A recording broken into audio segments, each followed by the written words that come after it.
ಹರೇ ರಾಮ. ಈಶ್ವರೋ ಗುರುರಾತ್ಮೇತಿ ಮೂರ್ತಿಭೇದ ವಿಭಾಗಿನಿ ವ್ಯೋಮವದ್ವ್ಯಾಪ್ತ ದೇಹಾಯ ದಕ್ಷಿಣಾಮೂರ್ತಯೇ ನಮಃ.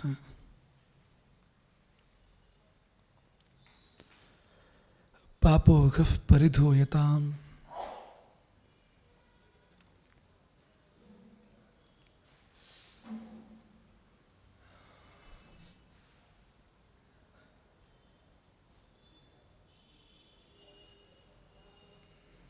ನಿನ್ನೆ ನಾವೆಲ್ಲ ನರಕದಲ್ಲಿ ಸಂಚಾರ ಮಾಡಿದ್ವು. ಆದರೆ ದುಃಖ ಇರಲಿಲ್ಲ, ಯಾಕೆಂದರೆ ಧರ್ಮರಾಜ ಜೊತೆಗಿದ್ದ. ಅವನ ಧರ್ಮರಾಜನಾಗಲಿ ದೈವವಾಗಲಿ ಜೊತೆಗಿದ್ದರೆ ಅದು ನರಕ ಅಲ್ಲ. ಕುಲಶೇಖರಾಳವರು ಹೇಳ್ತಾರೆ ನೋಡಿ, ದೇವಿವ ಭುವಿವ ಮಮಾಸ್ತು ವಾಸಃ ನರಕೇವ ನರಕಾಂತಕ ಪ್ರಕಾಮಂ. ನನ್ನ ವಾಸ ಸ್ವರ್ಗದಲ್ಲಿ ಆದರೂ ಆಗಲಿ, ಭೂಮಿಯಲ್ಲಾದರೂ ಆಗಲಿ, ಕೊನೆಗೆ ನರಕದಲ್ಲಿ ಆದರೂ ಆಗಲಿ, ಪ್ರಕಾಮಂ ನಿನ್ನಿಷ್ಟ ಬೇಕಾದ ಹಾಗೆ. ಅವಧೀರಿತ ಶಾರದಾರವಿಂದೋ ಚರಣವತೆ ಮರಣೇಪಿ ಚಿಂತೆಯಾಮಿ. ಶರತ್ಕಾಲದ ಕಮಲವನ್ನು ಮೀರಿಸುವ ಆ ನಿನ್ನ ಚರಣ ಕಮಲಗಳು, ಅವುಗಳ ಸ್ಮರಣೆ ಒಂದು ನನಗಿದ್ದರೆ, ಅಲ್ಲಿ ನನ್ನ ಮನಸ್ಸು ಸ್ಥಿರವಾಗಿದ್ದರೆ, ನೀನು ಎಲ್ಲಿ ಆದರೂ ಹಾಕು, ನನ್ನನ್ನು ಹಾಲಲ್ಲಿ ಆದರೂ ಹಾಕು, ನೀರಲ್ಲಿ ಆದರೂ ಹಾಕು. ಬಹಳ ಜಾಣ ಅವನು ಕುಲಶೇಖರ. ಯಾಕೆಂದರೆ ಅವನ ಸ್ಮರಣೆಯ ಜೊತೆಗೆ ನಾವು ನರಕಕ್ಕೆ ಹೋದರೆ ನರಕ ನಮಗೆ ನರಕವಾಗಿರೋದಿಲ್ಲ, ನರಕವೂ ಕೂಡ ನಾಲ್ಕವಾಗಿ ಪರಿಣಮಿಸುತ್ತೆ. ಹಾಗೆ ನಿನ್ನೆ ನರಕದ ಬಗ್ಗೆ ಚಿಂತನೆ ಮಾಡುವಾಗ ಧರ್ಮರಾಜನ ಸಾನ್ನಿಧ್ಯ ಮಾತ್ರದಿಂದ ನರಕದಲ್ಲಿ ಎಷ್ಟು ದೊಡ್ಡ ಬದಲಾವಣೆ ಆಯಿತು ಅನ್ನೋದನ್ನು ಗಮನಿಸಿದ್ವು. ನಮಗೂ ಆ ಕಥೆ ನಮಗೂ ಪ್ರೇರಣಾದಾಯಿ. ಎಷ್ಟು ರೋಮಾಂಚನ ತರುತ್ತೆ ಅಂದರೆ ಧರ್ಮರಾಜನ ಆ ಒಂದು ವೃತ್ತಾಂತ ಎಂಥ ಮನಸ್ಸಿನಾದ್ರು ಕರಗಿಸಲಿಕ್ಕೆ, ಎಂಥ ಮನಸ್ಸಿನವರ ಮೇಲೆತ್ತಲಿಕ್ಕೆ ಸಾಕೋದು ಅಂತ, ಅಂಥ ಪ್ರೇರಣಾದಾಯಿ. ಇವತ್ತು ಅಂದ್ಕೊಳ್ತಾ ಇದ್ದು, ಧರ್ಮರಾಜನಂಥವರು ನಮ್ಮಗಳ ಮನಸ್ಸಿನಲ್ಲಿ ಸಂಚಾರ ಮಾಡಬೇಕು, ಅದು ನಮ್ಮ ಕೈಲಿದೆ ಅಂತ. ನರಕಕ್ಕೆ ಹೋದ್ಮೇಲೆ ಧರ್ಮರಾಜಲ್ಲಿ ಬರ್ತಾನಲ್ಲೋ ಗೊತ್ತಿಲ್ಲ, ಈಗ ಇನ್ನು ಆಗ ಬಂದಿದ್ದ ಕಾರಣ ಇತ್ತು, ಸಂದರ್ಭ ಇತ್ತು. ಈಗ ನಾವು ನರಕಕ್ಕೆ ಬಿದ್ದರೆ ಅಲ್ಲಿ ಧರ್ಮರಾಜ ಬರ್ತಾನೆ ಅಂತೇನಿಲ್ಲ. ಏನು ಪರಿಹಾರ ಅಂದರೆ ನಮ್ಮ ಮನಸ್ಸಿನಲ್ಲಿ ಧರ್ಮರಾಜನಂಥವರು ಸಂಚಾರ ಮಾಡಬೇಕು, ಅದು ನಮ್ಮ ಕೈಲಿದೆ ಅಂತ. ಮಾಡಿದರೆ ನಮ್ಮ ಮನಸ್ಸು ನರಕ ಅನ್ನೋದು ಒಪ್ಪಲೇಬೇಕಾದ ವಿಷಯ. ಅಂದರೆ ಈಗ ಗೊತ್ತು ಅದರ ಸ್ಥಿತಿ ಹೇಗಿದೆ ಅಂದರೆ ನರಕವೇ ಅದು ಅಂತ. ನರಕ ಬೆದೆಯಲ್ಲಿ ನೆಲೆಸಿ ನಿದ್ದೆಗೆಡೆಯಲ್ಲಿ ಎದೆಯಲ್ಲಿ ನರಕ ಇದೆ ಅಂತ. ನಮ್ಮ ಹೃದಯದಲ್ಲಿ ನರಕ ಇದೆ. ರಾಗ, ದ್ವೇಷ, ಮತ್ಸರ, ಏನೇನು ನೋವುಗಳು, ನಮ್ಮ ಮನಸ್ಸೇ ನರಕ ಆಗಿದೆ. ಅಲ್ಲಿ ಧರ್ಮರಾಜನಂತವ್ರು ಸಂಚಾರ ಮಾಡಿದರೆ ಬದಲಾವಣೆ ಆಗುತ್ತೆ. ಹಾಗಾಗಿ ಒಳ್ಳೆಯದನ್ನು ನೆನಪಿಸ್ಬೇಕು, ಒಳ್ಳೆಯದನ್ನು ಭಾವಿಸಬೇಕು.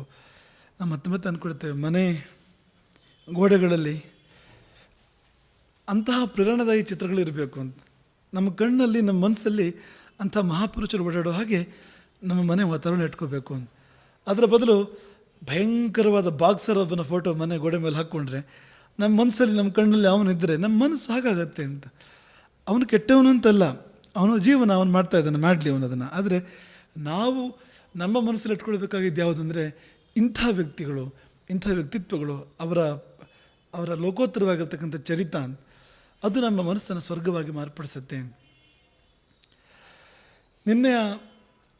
ನಿನ್ನೆಯವರೆಗೆ ನಡೆದಿರ್ತಕ್ಕಂಥ ಪಾಪೋಘಃ ಪರಿಧೂಯತಾಂ ಅದನ್ನೇ ಮುಂದುವರಿಸ್ತಾ ಮಹಾಭಾರತದ ಇನ್ನೊಂದು ಉದಾಹರಣೆ ನಾವು ಇವತ್ತು ತಗೊಳ್ತೇವೆ. ಅದು ವಿಕರ್ಣನ ಉದಾಹರಣೆ. ವಿಕರ್ಣ ಅಂದರೆ ವಿಭೀಷಣನೇ ಹೆಚ್ಚು ಕಡಿಮೆ ಅಂತ. ಅಂದರೆ ವಿಯಿಂದ ಶುರುವಾಗುತ್ತೆ ಅವನ ಹೆಸರು ಕೂಡ. ಅವನ ಹೆಸರು ವಿಭೀಷಣ, ವಿಕರ್ಣ, ನಾದಲ್ಲೇ ಮುಗಿಯುತ್ತೆ. ಮಧ್ಯೆ ಸ್ವಲ್ಪ ವ್ಯತ್ಯಾಸ ಆಯಿತು, ಇಲ್ಲಾಂದರೆ ಅವನು ವಿಭೀಷಣನೇ, ಅವನು ವಿಕರ್ಣ. ಆ ಕಥೆ ತುಂಬ ರೋಮಾಂಚಕವಾಗಿರ್ತಕ್ಕಂಥ ಕಥೆ, ಹೃದಯವನ್ನು ಕರಗಿಸುವಂಥ ಕಥೆ ಇದು. ಹಸ್ತನಾವತಿಯ ರಾಜಸಭೆ, ಅಲ್ಲಿ ಧರ್ಮರಾಜ ಸೋತು ಕೈಚಲ್ಲಿ ಆಗಿದೆ. ಅವನು ರಾಜ್ಯವನ್ನು ಸೋತಿದ್ದಾನೆ, ಕೋಶವನ್ನು ಸೋತಿದ್ದಾನೆ, ಸಹೋದರನು ಕೂಡ ಪಗಡೆ ಆಟದಲ್ಲಿ ಪಣಕ್ಕಿಟ್ಟು ಸೋತಿದ್ದಾನೆ. ಕೊನೆಗೆ ಹೆಂಡತಿಯನ್ನು ಪಣಕ್ಕಿಟ್ಟು ಸೋತ, ದ್ರೌಪದಿಯನ್ನು ಕೂಡ ಪಣಕ್ಕಿಟ್ಟು ಸೋತ. ಅವನದೊಂದು ವ್ರತ ಇತ್ತು ಧರ್ಮರಾಜನದ್ದು. ಯುದ್ಧಕ್ಕೆ ಕರೆದ್ರೆ ಇಲ್ಲ ಅಂತ ಹೇಳೋದಿಲ್ಲ, ದ್ಯೂತಕ್ಕೆ ಕರೆದ್ರೆ ಇಲ್ಲ ಅಂತ ಹೇಳೋದಿಲ್ಲ ಅಂತ. ಆ ವ್ರತಕ್ಕೆ ಸಿಕ್ಕಿಬಿದ್ದು ಪಗಡೆಯಾಡಿ ಎಲ್ಲವನ್ನು ಕಳ್ಕೊಂಡ. ಆದರೆ ಸೋತ್ರೆ ಬೇಸರ ಇಲ್ಲ, ಯಾರಿಗೆ ಸೋಲ್ಬೇಕು ಅನ್ನೋದು, ಸೋತ್ರೆ ದೇವರಿಗೆ ಸೋಲ್ಬೇಕು ಅಥವಾ ದೇವರಂಥವ್ರಿಗೆ ಸೋಲ್ಬೇಕು. ಆದರೆ ದುರ್ಯೋಧನಂಥವ್ರಿಗೆ ಸೋತ್ರೆ ಏನಾಗುತ್ತೆ ಅಂದರೆ ಪರಿಣಾಮ ಭಯಂಕರ ಅಂತ. ಅವನೇನು ಮಾಡಿದ, ದ್ರೌಪದಿಯನ್ನು ಸಭೆಗೆ ಬರೆಸಿ ಅಂತ ಆಜ್ಞೆ ಆಯಿತು ರಾಜನದ್ದು ಅಂತ.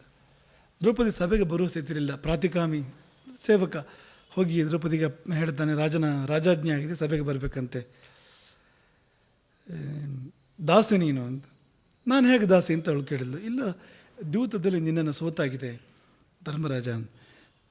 2 ಸಂಗತಿಗಳನ್ನು ಸಭೆಗೆ ಹೋಗಿ ಹೇಳಬೇಕು ನೀನು. ಒಂದು, ನಾನು ರಜಸ್ವಲೆ ಮತ್ತು ಏಕವಸ್ತ್ರದಲ್ಲಿದ್ದೇನೆ, ನಾನು ಸಭೆಗೆ ಬರಲಿಕ್ಕೆ ಯೋಗ್ಯಳಲ್ಲ. ಇನ್ನೊಂದು, ಈ ಧರ್ಮರಾಜ ನನ್ನನ್ನು ಸೋತದ್ದು ಧರ್ಮಬದ್ಧವ ಅಂತ, ಕಾನೂನುಬದ್ಧವಾದ್ದು ಅಂತ. ಅದು ಲೀಗಲ್ ಅಥವಾ ಇಲ್ಲೀಗಲ್ ಅನ್ನೋ ಪ್ರಶ್ನೆ ಎತ್ತಾಳವಳು. ಯಾಕೆಂದರೆ ತನ್ನನ್ನೇ ತಾನು ಸೋತ ಮೇಲೆ, ಅವನು ದಾಸನಾದ ಮೇಲೆ ಬೇರೆಯವ್ರನ್ನ ಪಣಕ್ಕಿಡುವ, ಬೇರೆ ಯಾವುದೂ ಅವನದ್ದಂತ ಇರೋದಿಲ್ಲ.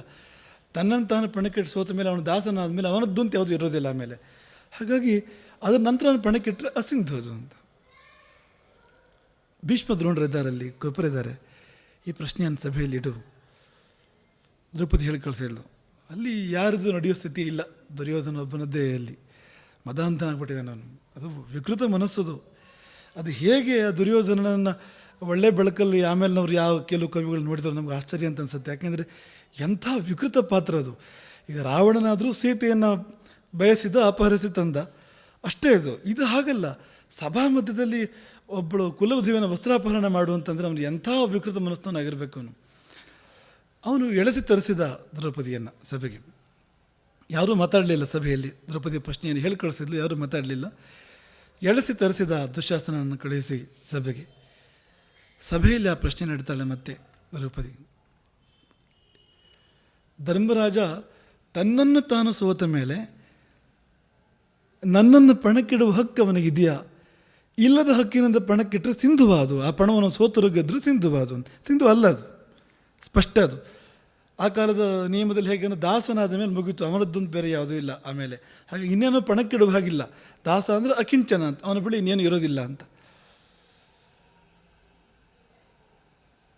ಪ್ರಶ್ನೆ ಕೇಳ್ತಾಳೆ ದ್ರೌಪದಿ. ಆದರೆ ಯಾರೊಬ್ಬರೂ ಮಾತಾಡಲಿಲ್ಲ.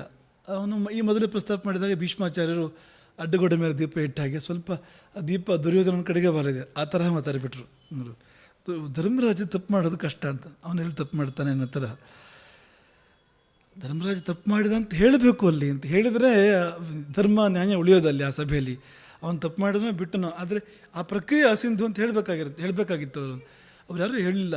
ಈ ಭೀಷ್ಮ ದ್ರೋಣರ ಜೀವನದಲ್ಲಿ ಈ ಕಲಂಕ, ಈ ಕೊರತೆ ಅವ್ರಿಗೆ ಹೋಗೋದಿಲ್ಲ. ಅಲ್ಲಿ ಅವರು ಹೇಗೆ ಭಾಗವಹಿಸಬೇಕಾಗಿತ್ತು ಹಾಗೆ ಭಾಗವಹಿಸ್ತಿಲ್ಲ ಅನ್ನೋ ವಿಷಯ ಉಳಿಯುತ್ತೆ. ಶಕ್ತರಾಗಿದ್ದರು ಅವರು, ಮತ್ತು ಆ ಸ್ಥಾನದಲ್ಲಿದ್ದರು ಅಂತ.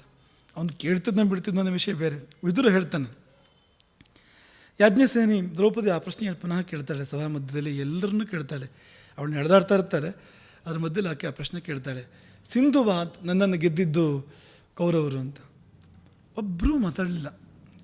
ಆಗ ಈ ವಿಕರ್ಣ ಮಾತಾಡಿದ ಅಂತ. ಆ ಭಾಗ ಭಾಳ ಚೆನ್ನಾಗಿದೆ. ಅಥತಾನ್ ದುಃಖಿತಾನ್ ದೃಷ್ಟ ಪಾಂಡವಾನ್ ಧೃತರಾಷ್ಟ್ರಜ ಕೃಷ್ಯಮಾಣಾಂಚ ಪಾಂಚಾಲಿ ವಿಕರ್ಣ ಇದಮಬ್ರವೀತ್. ಸೆಳೆದಾಡಲ್ಪಡುವ ಆ ಪಾಂಚಾಲಿಯನ್ನು, ದ್ರೌಪದಿಯನ್ನು ಕಂಡು ದುಃಖಿತರಾದ ಪಾಂಡವರನ್ನು ಕಂಡು ಧೃತರಾಷ್ಟ್ರನ ಒಬ್ಬ ಮಗ ಇದ್ದಂತ ಮಾತನಾಡಿದ. ಶಬ್ದ ಬಳಸೋದು ನೋಡಿ, ಧೃತರಾಷ್ಟ್ರಜ ಅಂತ. ಧೃತರಾಷ್ಟ್ರನ ಮಗನೇ ಅವನು ಕೂಡ ಅಂತ. ಆದರೆ ಅಲ್ಲಿ ಅವನು ಅನ್ಯಾಯ ನೋಡ್ತಾ ಇದ್ದಾನೆ ಅಂತ, ಪಾಂಡವರ ದುಃಖ ಮತ್ತು ದ್ರೌಪದಿಗಾಗ್ತಾ ಇರುವಂಥ ಅನ್ಯಾಯವನ್ನು ಅಂತ. ಅವನು ಎಲ್ಲ ರಾಜರನ್ನು ಕೇಳಿದಂತೆ ವಿಕರ್ಣ. ಪಾರ್ಥಿವಾಹ, ಎಲ್ಲ ರಾಜರುಗಳೇ, ಯಾಜ್ಞಸೇನ್ಯ ಯದುಕ್ತಂ ತದ್ವಾಕ್ಯಂ ವಿಭ್ರೂತ ಪಾರ್ಥಿವಾಹ. ಅವಳ ಪ್ರಶ್ನೆಗೆ ಉತ್ತರ ಕೊಡಿ. ಸಿಂಧುವ ಅಸಿಂಧುವ ಉತ್ತರ ಕೊಡಿ ಅವಳ ಪ್ರಶ್ನೆಗೆ. ಅವಿವೇಕೇನ ವಾಕ್ಯಸ್ಯ ನರಕ ಸದ್ಯ ಏವನಃ. ನಾವೇನಾದರೂ ವಿವೇಕ ಕಳ್ಕೊಂಡು ವ್ಯವಹಾರ ಮಾಡಿದರೆ ಈಗ ನಮಗೆಲ್ಲ ನರಕ ತಪ್ಪಿದ್ದಲ್ಲ ಅಂತ. ನಾವೆಲ್ಲ ನರಕ ಭಾಜನರಾಗ್ತೇವೆ, ಪಾಪ ನಡೆದೋಗ್ತದೆ ಇಲ್ಲಿ. ಹಾಗಾಗಿ ನಿಮಗೆ ನರಕ ಬೇಡ ಅಂತಿದ್ದರೆ, ಪತನ ಆಗಬಾರ್ದಂತಿದ್ದರೆ ಸಭೆಯಲ್ಲಿ ಇದ್ದೀರಿ ನೀವು. ಸಭೆಯಲ್ಲಿದ್ದ ಮೇಲೆ ನ್ಯಾಯವನ್ನು ಹೇಳಲೇಬೇಕು, ಅದು ನಿಯಮ. ಅದು ಸಭೆಯಲ್ಲಿ ಆಮೇಲೆಲ್ಲ ಬಂದಿದ್ದದು. ಏನು ಸೈಲೆನ್ಸ್ ಸ್ಟ್ರಾಟಜಿ ಅದೆಲ್ಲ ಆಮೇಲೆ ಬಂದಿದ್ದು. ಅದೆಲ್ಲ ಮೂಲತಃ ಸಭೆಯಲ್ಲಿ ಕೂತ ಮೇಲೆ ಅವನು ಹೇಳಬೇಕು, ಮಾತಾಡಲೇಬೇಕು ಅವನು, ಮತ್ತು ನ್ಯಾಯವನ್ನೇ ಮಾತಾಡಬೇಕು, ಅವನು ಏನೋ ಮಾತಾಡೋ ಹಾಗಿಲ್ಲ. ಹಾಗಾಗಿ ಅವಿವೇಕೇನ ವಾಕ್ಯಸ್ಯ ಸದ್ಯೋ ನರಕ ಸದ್ಯ ಏವನಃ. ನೀವು ಅವಿವೇಕದಿಂದ ಏನಾದರೂ ಹೇಳಿದರೆ ನರಕ ಕಟ್ಟಿಟ್ಟ ಬತ್ತೀನಿ ಹೇಳಿ. ವಿಕರ್ಣ ಸಭಾ ಮಧ್ಯದಲ್ಲಿ ಪ್ರಶ್ನೆ ಮಾಡ್ತಾನೆ, ಭೀಷ್ಮರು ಯಾಕೆ ಮಾತಾಡ್ತಾ ಇಲ್ಲ? ತಂದೆ ಧೃತರಾಷ್ಟ್ರನ ಪ್ರಶ್ನೆ ಮಾಡ್ತಾನೆ, ನೀವು ಯಾಕೆ ಮಾತಾಡ್ತಾ ಇಲ್ಲ? ಕುರು ವೃದ್ಧತಮ ಒಬ್ಬವು, ಕುರುಕುಲದ ಇಬ್ಬರು ವೃದ್ಧರು, ಧೃತರಾಷ್ಟ್ರ ಮತ್ತು ಭೀಷ್ಮ, ನೀವ್ಯಾಕೆ ಸುಮ್ಮನೆ ಇದ್ದೀರಿ? ಆ ಸಮಯದಲ್ಲಿ ವಿದುರ ಮೌನವಾಗಿದ್ದಾನೆ. ವಿದುರ ಹೇಳಬೇಕಾದ್ರೆ ಮೊದಲು ಹೇಳಿದ್ದಾನೆ, ಅದು ಬೇರೆ ಮಾತದು, ಸ್ಪಷ್ಟವಾಗಿ ಹೇಳಿದ್ದಾನೆ. ವಿದುರ ಯಾಕೆ ಮಾತಾಡ್ತಾ ಇಲ್ಲ ಅಂತ ಕೇಳ್ತಾನೆ. ಆಮೇಲೆ ದ್ರೋಣರನ್ನು ಕೇಳ್ತಾನೆ ವಿಕರ್ಣ, ಭಾರದ್ವಾಜಶ್ಚ ಸರ್ವೇಷಾಂ ಆಚಾರ್ಯ, ನಮಗೆಲ್ಲ ಗುರುಗಳು ನೀವು ದ್ರೋಣರು, ನೀವು ಹೇಳಿ ತಪ್ಪು ಯಾವುದು ಸರಿ ಯಾವುದು ಹೇಳಿ. ಕುಲಗುರುಗಳು ಕೃಪರನ್ನು ಕೇಳ್ತಾನೆ, ನೀವು ಹೇಳಿ ಅಂತ. ಅಂದರೆ ಹೆಚ್ಚು ಕಮ್ಮಿ ದ್ರೌಪದಿ ಕೇಳಿದ ಹಾಗೆ ವಿಕರ್ಣ ಕೂಡ ಕೇಳ್ತಾನೆ, ನೀವು ಯಾಕೆ ಮಾತಾಡ್ತಾ ಇಲ್ಲ ಅಂತ ಅವರ ಮೌನವನ್ನು ಆಕ್ಷೇಪಿಸ್ತಾನೆ. ಕೂತ ಏತಾವಪಿ ಪ್ರಶ್ನೆಂ ನಾಹುತರ ದ್ವಿಜ ಸತ್ತಮವು, ನೀವಿಬ್ಬರು ವಿಪ್ರಶ್ರೇಷ್ಠರು ದ್ರೋಣರು ಕೃಪರು, ನೀವು ಯಾಕೆ ಮಾತಾಡ್ತಾ ಇಲ್ಲ ಅಂತ. ಏತ್ವನ್ನೇ ಪೃಥ್ವೀಪಾಲ, ಮತ್ತೆಲ್ಲ ಪೃಥ್ವೀಪಾಲರು ರಾಜರುಗಳು ದೊಡ್ಡ ದೊಡ್ಡ ಸಿಂಹಾಸನದಲ್ಲಿ ಕೂತಿದ್ದೀರಿ ಬಂದಿಲ್ಲಿ, ನೀವು ಯಾಕೆ ಮಾತಾಡ್ತಾ ಇಲ್ಲ. ಕಾಮಕ್ರೋಧವು ಸಮುತ್ಸೃಜ್ಯ ತೇ ಬ್ರುವಂತು ಯಥಾಮತಿ, ಕಾಮಕ್ರೋಧಗಳನ್ನು ಬಿಟ್ಟು ಮಾತಾಡಿ. ಕಾಮಕ್ರೋಧಗಳಿದ್ದಾಗ ಮನುಷ್ಯ ಸತ್ಯವನ್ನು ಬಿಟ್ಟು ಬೇರೆ ಮಾತಾಡ್ಬಿಡ್ತಾನೆ. ಯಾವುದೋ ಆಸೆ ಇದ್ದರೆ, ಯಾರ ಮೇಲೂ ಸಿಟ್ಟಿದ್ರೆ ಅವನು ಏನೋ ಹೇಳ್ಬಿಡ್ತಾನೆ. ಅಂದರೆ ಅದಕ್ಕೆ ವಶನಾಗಿ ಅದಕ್ಕೆ ಬೇಕಾಗುವ ಹಾಗೆ ಮಾತಾಡ್ತಾನೆ. ಅದನ್ನು ಬಿಟ್ಟು ಮಾತಾಡಿ. ಅವರೆಲ್ಲ ಸುಮ್ಮನೆ ಇದ್ರ ಕಾರಣ ಅದೇ ಅಂತ. ಯದಿದಂ ದ್ರೌಪದಿ ವಾಕ್ಯ ಮುಕ್ತವತ್ಯ ಸಕೃಚ್ಛುಭ, ಮಂಗಲ ಕರಳು ದ್ರೌಪದಿ ಕುಲವಧು ಅವಳು. ಮತ್ತೆ ಮತ್ತೆ ಇವಳು ಕೇಳ್ತಾ ಇದ್ದಾಳೆ ಸಭಾ ಮಧ್ಯದಲ್ಲಿ, ನೀವೆಲ್ಲ ಮಾತಾಡ್ತಾ ಇಲ್ವಲ್ಲ, ವಿಮರ್ಶೆ ಮಾಡಿ ಹೇಳಿ. ಯಾರೂ ಮಾತಾಡಲಿಲ್ವಂತೆ. ವಿಕರ್ಣ ಅಷ್ಟು ಹೇಳಿದ್ರು ಕೂಡ. ಏವಂ ಸ ಬಹುಶಃ ಸರ್ವಾನ್ ಉಕ್ತವಾನ್ ತಾನ್ ಸಭಾಸದಃ, ಒಮ್ಮೆ ಅಲ್ಲ ಬಹಳ ಬಾರಿ ವಿಕರ್ಣ ಈ ಪ್ರಶ್ನೆಯನ್ನು ಎತ್ತುತ್ತಾನೆ ಸಭಾ ಮಧ್ಯದಲ್ಲಿ.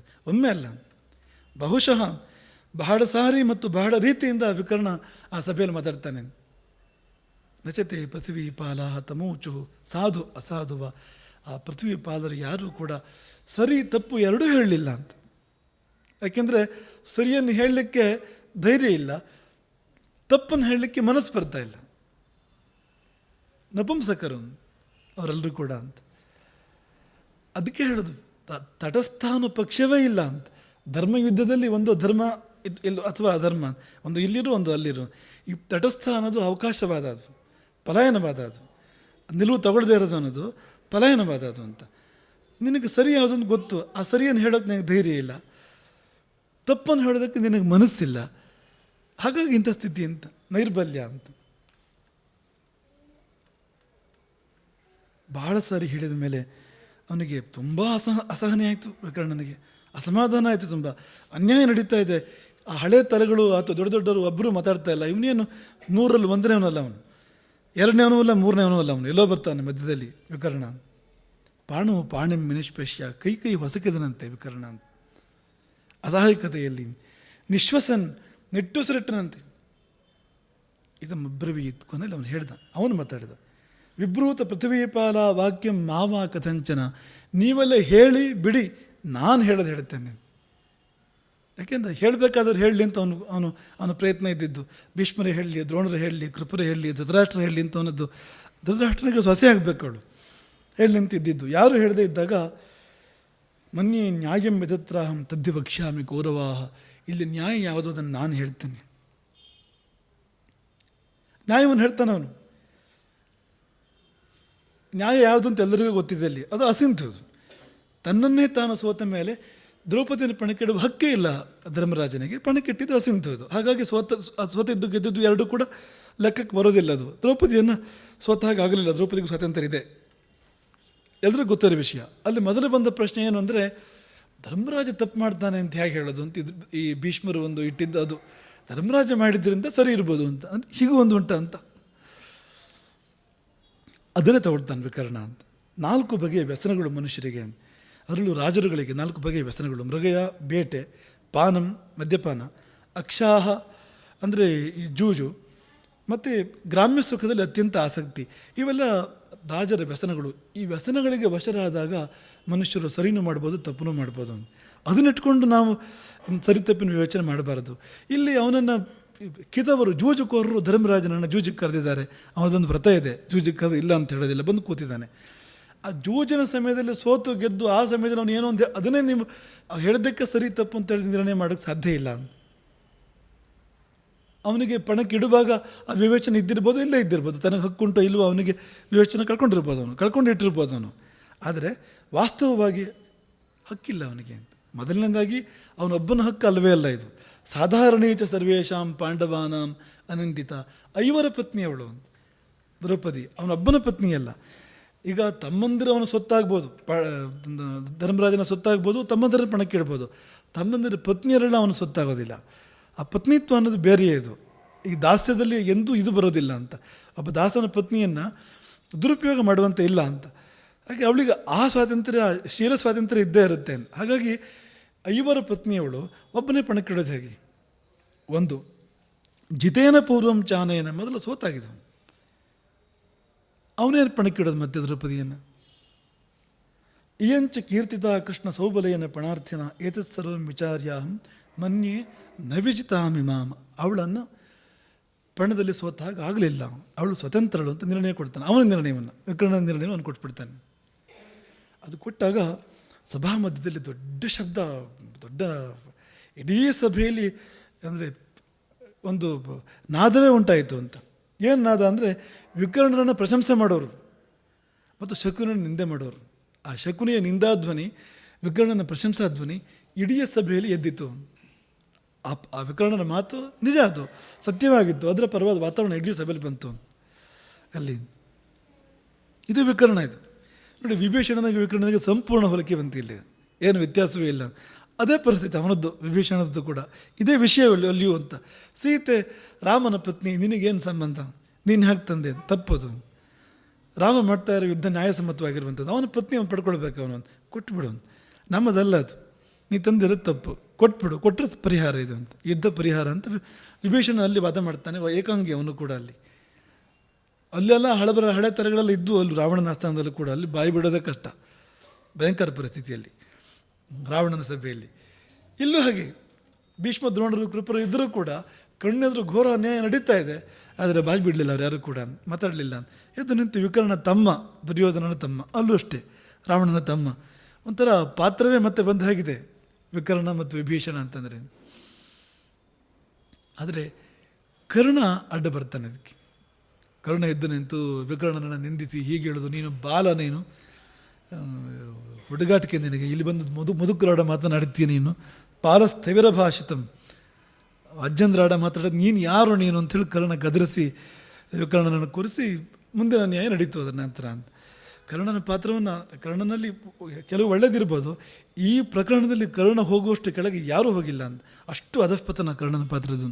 ಅವನಾಡೋ ಮಾತುಗಳು ಚಾರಿತ್ರ್ಯವಂತರಿಗೆ, ಸಂಸ್ಕಾರವಂತರಿಗೆ ಎಂದೂ ಶೋಭೆ ತರುವಂಥದ್ದಲ್ಲ. ದ್ರೌಪದಿಯ ಬಗ್ಗೆ ಅವನಾಡೋ ಮಾತುಗಳು, ಅಥವಾ ಆ ವಸ್ತ್ರಾಭರಣಕ್ಕೆ ಅವನು ಕೊಡೋ ಪ್ರೋತ್ಸಾಹ, ಅವನ ವರ್ತನೆ ಎಲ್ಲ ಶೀಲವಂತರಿಗೆ, ಚಾರಿತ್ರವಂತರಿಗೆ ಹೇಳಿದ್ದಲ್ಲ ಅಂಥ ವರ್ತನೆ ಅವನದ್ದು. ಕೊನೆಗೆ ಅವನು ದುರ್ಯೋಧನನ ಕೈ ಮೇಲಾಯಿತಲ್ಲಿ, ಅಂತಿಮವಾಗಿ ದೇವದಕ್ಕೆ ಕೈ ಮೇಲಾಯಿತು. ಅಂತಿಮವಾಗಿ ದ್ರೌಪದಿಯನ್ನು ಕೃಷ್ಣ ರಕ್ಷಣೆ ಮಾಡ್ತಾನೆ. ಅಲ್ಲಿ ಅದು ಮುಕ್ತಾಯ ಆಯಿತು. ಅಲ್ಲಿ ಒಂದು ಸರ್ತಿ ಸುಖ ಅಂತ ಆಯ್ತದು, ಮತ್ತು ಇನ್ನೊಂದು ಸರ್ತಿ ಜೂಜಾಗಿ ಮತ್ತು ಅವರು ಕಾಡಿಗೆ ಹೋಗೋದು ಬೇರೆ. ಆದರೆ ಅಲ್ಲಿ ವಿಕರ್ಣ ವಹಿಸಿದ ಪಾತ್ರ ಬಹಳ ದೊಡ್ಡದು. ಅವನ ವ್ಯಾಪ್ತಿ ಮೀರಿ ಅವನು ಹೋರಾಡ್ತಾನೆ ಅಲ್ಲಿ ಧರ್ಮಕ್ಕಾಗಿ, ಸತ್ಯಕ್ಕಾಗಿ. ಇಲ್ಲಿ ತುಂಬ ಸ್ಪಷ್ಟ ಏನು ಗೊತ್ತಾಗುತ್ತೆ ಅಂದರೆ ಅವನು ಒಳ್ಳೆಯವನು ಅಂತ, ಅವನು ಒಳ್ಳೆಯವನು ಅಂತ ಗೊತ್ತಾಗತ್ತೆ ವಿಕರ್ಣ. ಆದರೆ ಕೊನೆಗೇನಾಯಿತು? ಇನ್ನೊಂದು ಸಂದರ್ಭಕ್ಕೂ ನಾವು ಹೋಗೋಣ. ಮಹಾಭಾರತ ಇನ್ನೊಂದು ಸಂದರ್ಭ, ಸ್ವಲ್ಪ ಇನ್ನು ಸಣ್ಣ ಸಂದರ್ಭ. ಅದು ಯುದ್ಧ ನಡೀತಾ ಇದೆ, ಭೀಮ ಕರ್ಣರ ಮಧ್ಯೆ ಘೋರ ಯುದ್ಧ ನಡೀತಾ ಇದೆ. ಮಹಾಭಾರತದ 18 ದಿನದ ಯುದ್ಧದಲ್ಲಿ, 14ನೇ ದಿನ ಇರ್ಬೋದು ಬಹುಶಃ, ಅದು ಭಯಂಕರ ಯುದ್ಧ ನಡೀತಾ ಇದೆ. ಭೀಮನ ಕೈ ಮೇಲಾಗಿದೆ. ಬಿಲ್ಲು ಅಂದರೆ ಧನುರ್ಯುದ್ಧ ಇಬ್ಬರ ಮಧ್ಯೆ ನಡೀತಾ ಇರುವಂಥದ್ದು, ಅದರಲ್ಲಿ ಭೀಮನ ಕೈ ಮೇಲಾಗಿದೆ. ಕರ್ಣನಿಗೆ ಹಿನ್ನಡೆ ಆಗ್ತಾ ಇದೆ ಅಲ್ಲಿ. ಆಗ ಈ ದುರ್ಯೋಧನ ಏನು ಮಾಡಿದಂತಂದರೆ 7 ಮಂದಿ ತನ್ನ ಸಹೋದರರಿಗೆ ಅಪ್ಪಣೆ ಮಾಡಿದಂತೆ, ಹೋಗಿ ಕರ್ಣನ ಸಹಾಯಕ್ಕೆ ಅಂತ. 7 ಮಂದಿ ಸಹಾಯಕ್ಕೆ ಧಾವಿಸಿದರು, ಕರ್ಣನ ಸಹಾಯಕ್ಕೆ ಧಾವಿಸಿದರು. ಸುತ್ತುವರೆದರು ಭೀಮನನ್ನು. ಸುತ್ತುವರೆದ ಭೀಮನನ್ನು ಸೋಮಂ ಸಪ್ತಗ್ರಹಾಯವಾನ್, ಚಂದ್ರನನ್ನು 7 ಗ್ರಹಗಳು ಮುತ್ತಿದ ಹಾಗೆ ಭೀಮನನ್ನು 7 ಜನ ಧಾರ್ತರಾಷ್ಟ್ರರು ಅಂದರೆ ಕೌರವರು ಮುತ್ತಿದರು. ಅದು 7 ನಿಮಿಷದಲ್ಲಿ ಮುಗಿದೋಯ್ತು ಯುದ್ಧ. ಅದು ಅಂದರೆ ಅವನು 7 ಪ್ರಹಾರಗಳು ಭೀಮನದ್ದು, 7 ಜನ ಸತ್ತೋಗ್ತಾರೆ ಅದರಲ್ಲಿ. ಅವನಿಗೆ ಆವೇಶ, ಭೀಮನಿಗೆ. ಭೀಮನೇ ಹಾಗೆ ಅಂತ ಯುದ್ಧದಲ್ಲಿ ನಿಂತಾಗ ಅವನಿಗೆ ತನ್ನವರು ಯಾರು ಪರಕೀಯರು ಯಾರೋ ಏನೂ ಗೊತ್ತಿಲ್ಲ ಅವನಿಗೆ ಒಂದೇ ಆಗ ಅಂದರೆ ಇಡು ಅಂತ ಅಷ್ಟೇ ಗೊತ್ತು ಅವನಿಗೆ ಅಂತ. ಹಾಗಾಗಿ ಅವನಿಗೆ ಬೇರೆ ಏನೂ ಗೊತ್ತಿಲ್ಲ. 7 ಮಂದಿ ಹತರಾಗಿ ಬಿದ್ದರು ಅಲ್ಲಿ. ತೇಷಾಂ ವಿದಾರ್ಯ ಚೇತಾಂಸ ಶರಾಹೇಮ ವಿಭೂಷಿತ ವಿರಾಜಂತ. 7 ಬಾಣಗಳಿಂದ 7 ಕೌರವರನ್ನು ಸಂಹಾರ ಮಾಡ್ತಾನೆ ಅವನು. ಆ 7 ಮಂದಿ ಯಾರ್ಯಾರು ಅಂತ ನೋಡ್ತಾನೆ. ಅವ್ರು ಸತ್ತ ಮೇಲೆ ನೋಡ್ತಾನೆ ಯಾರ್ಯಾರು ಅಂತ. ಒಬ್ಬ ಶತ್ರುಂಜಯ ಅವನ ಹೆಸರು, ಇನ್ನೊಬ್ಬ ಶತ್ರು ಸಹ, ಮತ್ತೊಬ್ಬ ಚಿತ್ರ, ಇನ್ನೊಬ್ಬ ಚಿತ್ರಾಯುಧ, ಮತ್ತೊಬ್ಬ ದೃಢ, ಇನ್ನೊಬ್ಬ ಚಿತ್ರಸೇನ, ಮತ್ತೊಬ್ಬ ವಿಕರ್ಣ. 7ನೇವನು ವಿಕರ್ಣ. ನೋಡಿ ಇಲ್ಲಿ ಅಂದರೆ ಹೃದಯ ಕರಗೋದಿಲ್ಲಿ ಅಂತ. ನಮ್ಮದೆಲ್ಲ ಭೀಮನ ಹೃದಯವೂ ಕರಗಿತ್ತಲ್ಲಿ ಅಂತ. ಅಲ್ಲಿ ವ್ಯಾಸರು ಹೇಳ್ತಾರೆ, ಭೀಮಸೇನ ಗೋಳಾಡಿದ ಅಂತ. ಇವನೇ ಸಂಹಾರ ಮಾಡಿದ್ದು, ಅವಾಗ ಗೊತ್ತಿದ್ರೂ ಕೂಡ ಪ್ರತಿಜ್ಞೆ ಅವನದ್ದು. 100 ಮಂದಿ ಕೌರವರನ್ನು ಸಂಹಾರ ಮಾಡ್ತಾನೆ ಅನ್ನೋದು ಪ್ರತಿಜ್ಞೆ ಅವನದ್ದು. ಬಹುಶಃ ವಿಕರ್ಣನ ಮಟ್ಟಿಗೆ ಅವನು ಪ್ರತಿಜ್ಞೆಯನ್ನು ಬಿಡ್ತಿದ್ದ ಇನ್ನು. ಯಾಕಂದರೆ ಅಂತಹ ಒಂದು ವ್ಯಕ್ತಿತ್ವ ತೋರಿಸಿದ್ದಾನೆ ವಿಕರ್ಣ ಅಂಥ ಸಮಯದಲ್ಲಿ ಅಂತ. ಪುತ್ರಾಣಾಂ ತವ ಸರ್ವೇಶಾಂ ನಿಹತಾನಾಂ ಋಕೋದರ. 7 ಮಂದಿ ಸತ್ತು ಬಿದ್ದಿದ್ದಾರೆ. 7 ಮಂದಿ ಅವನಿಗೆ ಸಹೋದರ ಆಗಬೇಕು. ಆದ್ರೆ ಬೇರೆ ಯಾರ ಮೇಲೆ ಅವನಿಗೆ ಕನಿಕರ ಇಲ್ಲ. ಶೋಚಯತಿ ಅತಿಭೃಶಂ ದುಃಖಾತ್. ಅತಿಭೃಶಂ ಅಂದರೆ ಅತ್ಯಂತ ಅತಿಶಯಿತವಾಗಿ ವಿಲಪಿಸಿದನಂತೆ ಪಾಂಡವ ದುರ್ಯೋಧನ ಭೀಮಸೇನ ಪ್ರಿಯನಾದ ವಿಕರ್ಣನನ್ನು ಕುರಿತು. ವಿಕರ್ಣಂ ಪಾಂಡವ ಪ್ರಿಯಂ. ತನ್ನ ಪ್ರತಿಜ್ಞೆ ಮೇಲೆ ಬೇಜಾರಾಗತ್ತೆ ಅವನಿಗೆ. ಪ್ರತಿಜ್ಞೆ ಮಯಾ ವೃತ್ತ, ನಾನು ಪ್ರತಿಜ್ಞೆ ಮಾಡಿಬಿಟ್ಟೆ, ಆ ಪ್ರತಿಜ್ಞೆ ಪ್ರಕಾರ ನಡ್ಕೊಂಡಿದ್ದೇನೆ. ಯಾಕೆಂದರೆ ಯುದ್ಧ ಧರ್ಮೋ ನಿಷ್ಠುರ. ಯುದ್ಧ ಧರ್ಮ ಅನ್ನೋದು ಅತ್ಯಂತ ನಿಷ್ಠುರ, ಅತ್ಯಂತ ಕ್ರೂರ. ನೀನು ಕ್ಷಾತಧರ್ಮ ಮನುಸ್ಮರನ್ ವೀರ ವಿಕರ್ಣನೆ ಕ್ಷಾತಧರ್ಮದ ಒಂದು ನಿಯಮಕ್ಕನುಸಾರವಾಗಿ ಯುದ್ಧಕ್ಕೆ ಬಂದೆ. ನೀನು ನನಗೂ ನಿನಗೂ ಯುದ್ಧ ನಡೆದೋಯ್ತು, ನ್ಯಾಯತೋ ಅನ್ಯಾಯಿತೋ ವಾಪಿ. ಇದು ಅವನಿಗೆ ಅನಿಸ್ಬಿಟ್ಟಿದೆ, ನ್ಯಾಯದಿಂದಲೋ ಅನ್ಯಾಯದಿಂದಲೋ ಹತನಾಗಿ ಬಿದ್ದ ನೀನು. ಅಂದರೆ ನ್ಯಾಯದಿಂದಲೋ ಅನ್ಯಾಯದಿಂದಲೋ ಅಂತ ಭೀಮ ಹೇಳೋ ಪ್ರಶ್ನೆ ಇಲ್ಲ ಅಲ್ಲಿ, ಅನ್ಯಾಯದಿಂದ ಅಂತ. ಅಂದರೆ ಯುದ್ಧದಲ್ಲಿ ಅನ್ಯಾಯ ಏನೂ ಇಲ್ಲ. ಇದರ ಯುದ್ಧ ನಡೆದಿದೆ, ಅವನು ಇವನ ಮೇಲೆ ದಾಳಿ ಮಾಡಿದ್ದಾನೆ, ಇವನನ್ನು ಸಂಹಾರ ಮಾಡಿದ್ದಾನೆ.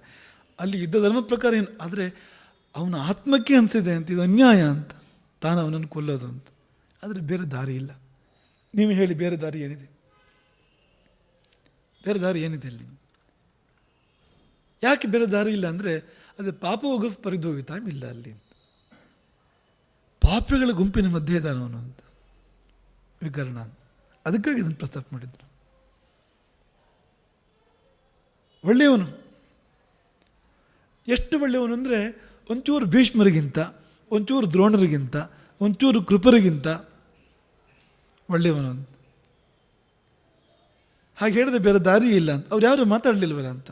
ಶಕ್ತರಾಗಿದ್ದರೂ ಕೂಡ ಒಂದು ವೇಳೆ ಭೀಷ್ಮರ ಎದ್ದು ನಿಂತರೆ ಭೀಷ್ಮರನ್ನು ತಡೆಗಟ್ಟುವ ಶಕ್ತಿ ಯಾರಿಗೂ ಇಲ್ಲ ಅಲ್ಲಿ ಅಂತ. ಅಂದರೆ ಅವ್ರಿಗೊಂದು ಕಟ್ಟಿದೆ, ಅದು ಬೇರೆ. ಸಿಂಹಾಸನಕ್ಕೆ ಅಡಿಯಾಳೋರು ಅನ್ನೋ ಒಂದು ಭಾವನೆ ಇದೆ, ಅದು ಬೇರೆ. ಆದರೆ ಪರಾಕ್ರಮಕ್ಕೆ ಬಂದರೆ ದುರ್ಯೋಧನ ಅವರ ಕೂದಲಿಗೂ ಕೂಡ ಸಮ ಅಲ್ಲ ಅಂತ.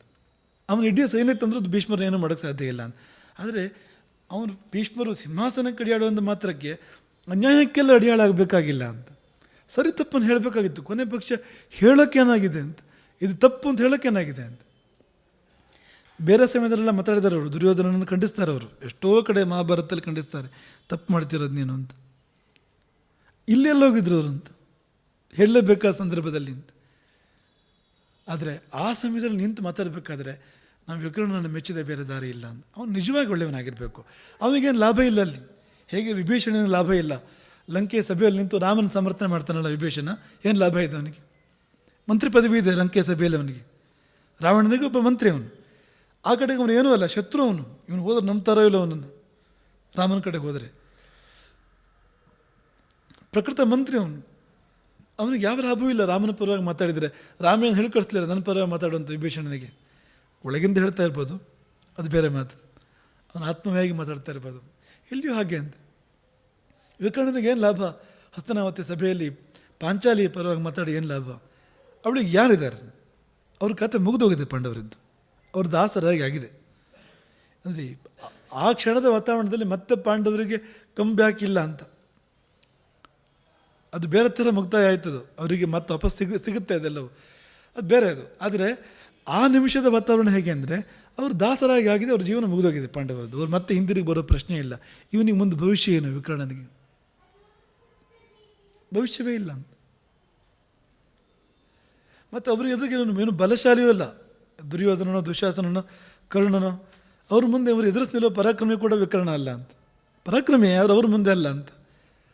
ಆದರೆ ಬಲವನ್ನು ಲೆಕ್ಕಿಸದೆ, ಭವಿಷ್ಯವನ್ನು ಲೆಕ್ಕಿಸದೆ, ಅಲ್ಲಿನ ಸೋಲು ಗೆಲ್ಲುವ ವಾತಾವರಣ ತನ್ನ ಜೊತೆಗೆ ಯಾರು ಬರ್ತಾರೆ ಬರೋದಿಲ್ಲ ಅನ್ನೋದು ಲೆಕ್ಕಿಸದೆ, ಯಾರೂ ಬರೋದಿಲ್ಲ ಅನ್ನೋದು ಖಾತರಿ ಆದಮೇಲೆ, ಎಲ್ಲರೂ ಮೌನ ತಾಳಿದ ಮೇಲೆ, ಎಷ್ಟು ಕೇಳಿದ್ರು ಯಾರೂ ಮಾತಾಡದೇ ಇದ್ದ ಮೇಲೆ ನಾನಂತೂ ಹೇಳ್ತೇನೆ ಅಂತ ಹೇಳಬೇಕಾದ್ರೆ ನ್ಯಾಯಪರ, ಸತ್ಯಪರ ಅವನು ವಿಕರ್ಣ. ಹಾಗಾಗಿ ಭೀಮ ಗೋಳಾಡಿದ್ದು ನಮಗೆ ತುಂಬ ಸಹಜವಾಗಿ ಕಾಣುತ್ತೆ. ಭೀಮನಿಗೆ ತನ್ನ ಮೇಲೆ ಸಿಟ್ಟು ಬಂದಿರ್ಬೋದು, ತನ್ನ ಗದೆ ಮೇಲೆ ಸಿಟ್ಟು ಬಂದಿರ್ಬೋದು, ಅವನಿಗೆ ತನ್ನ ಬಾಣಗಳ ಮೇಲೆ ಜುಗುಪ್ಸೆ ಬಂದಿರ್ಬೋದು ಅವನು ಆ ಕ್ಷಣದಲ್ಲಿ. ಆದರೆ ಏನು ಮಾಡೋದು? ಪಾಪಿಗಳ ಗುಂಪಿನ ಮಧ್ಯೆ ಇದ್ದು ಬಿಟ್ಟರೆ ಅವರಿಗೆಲ್ಲ ಆಗಿದ್ದು ಇವನಿಗೂ ಆಗ್ತದೆ ಅಂತಷ್ಟೇ, ಬೇರೆ ಏನಿಲ್ಲ. ಅದೊಂದು ಪಾಪ ಊಘ ಅಂತ ಅನ್ಬೇಕಾದ್ರೆ, ಊಘ ಅಂದರೆ ಪ್ರವಾಹ ಒಂದೊಂದು ಅಂತ. ಆ ಪ್ರವಾಹ ಹೋಗುವಾಗ ಅದು ಹೋಗಿ ಎಲ್ಲಿ ಬೀಳುತ್ತೋ ಪ್ರವಾಹ ಅಲ್ಲಿ ಇವನು ಬಿಡ್ತಾನೆ. ಅದಕ್ಕೆ ಒಂದು ತಮಾಷೆ ನೆನಪಾಗತ್ತೆ ನಮಗೆ. ಅಪ್ಪ ಜ್ಯೋತಿಷಿ ಟ್ರೈನಲ್ಲಿ ಹೋಗ್ತಾ ಇದ್ದ ಅಂತ, ಈ ಹಸ್ತ ಸಾಮುದ್ರಿಕ ಬಲ್ಲವನೊಬ್ಬನು ಟ್ರೈನಲ್ಲಿ ಹೋಗ್ತಾ ಇದ್ದಂತೆ. ಪುರುಸೊತ್ತಿತ್ತು. ಅದಕ್ಕೆ ಏನು ಮಾಡೋದು, ಪುರುಸೊತ್ತಿದ್ರೆ ಅದು ಕುಲ ಕಸುಬು ತೋರಿಸ್ಬೇಕಲ್ಲ. ಹಾಗಾಗಿ ಒಬ್ಬೊಬ್ಬರದ ಕೈ ನೋಡೋಕೆ ಶುರು ಮಾಡಿದಂತೆ. ತೋರಿಸೋ ಆಸಕ್ತಿ ಜನರಿಗೆ ಇರ್ತದೆ ಭಾಳ. ಜ್ಯೋತಿಷ್ಯದಲ್ಲಿ ಒಂದು ವಿಶೇಷ ಆಸಕ್ತಿ ಭಾಳ ಜನರಿಗೆ ಇರ್ತದೆ. ನಾವು ನೋಡಿದಾಗೆ ಕೆಲವರು ಈ ಪ್ರಕಟವಾಗಿ ತೋರಿಸ್ತಾರೆ, ಕೆಲವರು ಗುಟ್ಟಾಗಿ ತೋರಿಸ್ತಾರೆ, ಚೆನ್ನಾಗಿರ್ತದೆ ಅಂತ. ಭಾಳ ಕಡಿಮೆ ಜನರಿಗೆ ಅದು ಇಲ್ಲದೆ ಇರೋದು ಅಂತ.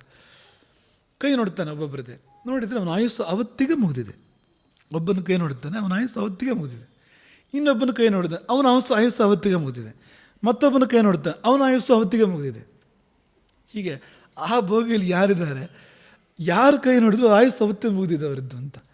ಅವನು ಮುಂದಿನ ಸ್ಟೇಷನ್ ಇಳ್ಕೊಂಡು ಹೋದಂತೆ. ಅವನು ಇದು ಅಪಾಯ ಅಂತ ಇಲ್ಲಿರೋದು ಅಂತ. ಆ ಟ್ರೈನ್ ಅಲ್ಲಿಂದ ಮುಂದಕ್ಕೆ ಹೋಗಿ ಯಾವುದೋ ಒಂದು ಸೇತುವೆ ಮುರಿದು ನದಿಗೆ ಬಿತ್ತು. ಎಲ್ಲ ಹೋದರು ಎಲ್ಲರೂ ಕೂಡ. ಆಯುಸ್ಸು ಮುಗಿದವ್ರ ಜೊತೆಗೆ ಪ್ರಯಾಣ ಮಾಡಬಾರ್ದು ಅಂತ ಅಷ್ಟೇ. ಅವರಿಗಾಗಿದ್ದು ನಮಗಾಗ್ತದೆ ಅಂತ. ಆ ಗುಂಪಿಲ್ಲಿ ಆ ಸಮುದಾಯದಲ್ಲಿ ಹೋಗಿಬಿಟ್ರೆ ತುಂಬ ಸಹಜ ಅಂತ. ಅವರೆಲ್ಲರಿಗೂ ಏನಾಗಬೇಕು ಅದು ಇವನಿಗೂ ಆಗಬೇಕು ಅಂತ. ವಿಕರ್ಣನಿಗಾಗಿದ್ದು ಹಾಗೆ ಅಂತ. ಅವರ ಪಾಪಗಳು ಇವನಿಗೆ ತಾಗಿದ್ವು ಅಂತ. ಇವನಷ್ಟು ಪಾಪಿಯಲ್ಲ, ಅವರಷ್ಟು ಪಾಪಿಯಲ್ಲ. ಆದರೆ ಪಾಪಿಗಳ ಮಧ್ಯೆ ಇರೋದ್ರಿಂದ ಆ ಪಾಪಗಳು ಇವನನ್ನು ತಗೊಂಡು ಹೋದವು ಅಂತ, ಅವರ ಪಾಪಗಳು ಅಂತ. ಹಾಗಾಗಿ ಅಂಥ ಗುಂಪಲ್ಲಿ ಇರಬೇಡ ಅಂತ. ಪಾಪ ಪರಿಧೋಯತಾಂ, ಪಾಪಿಗಳ ಗುಂಪಿನಿಂದ ದೂರ ಇರೋನು. ಅವ್ರ ಅಪಾಯ ಅಂತ. ಅಪಾಯ ಅಂದರೆ ಇಲ್ಲಿ ಕೂಡ ಅಪಾಯ ಅದು ಅಂತ.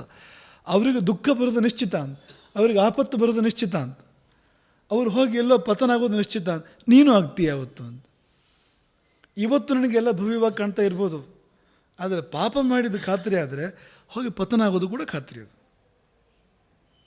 ಸ್ಪಷ್ಟ, ಅದೆರಡು ಕೂಡ. ಆಗ ನೀನು ಇವತ್ತಿನ ನೋಡಬೇಡ. ನೀನು ಅವ್ರ ಪಾಪಿಗಳನ್ನು ಗೊತ್ತಾದರೆ ಮೊದಲು ಜಾಗ ಖಾಲಿ ಮಾಡೋದ್ರಿಂದ,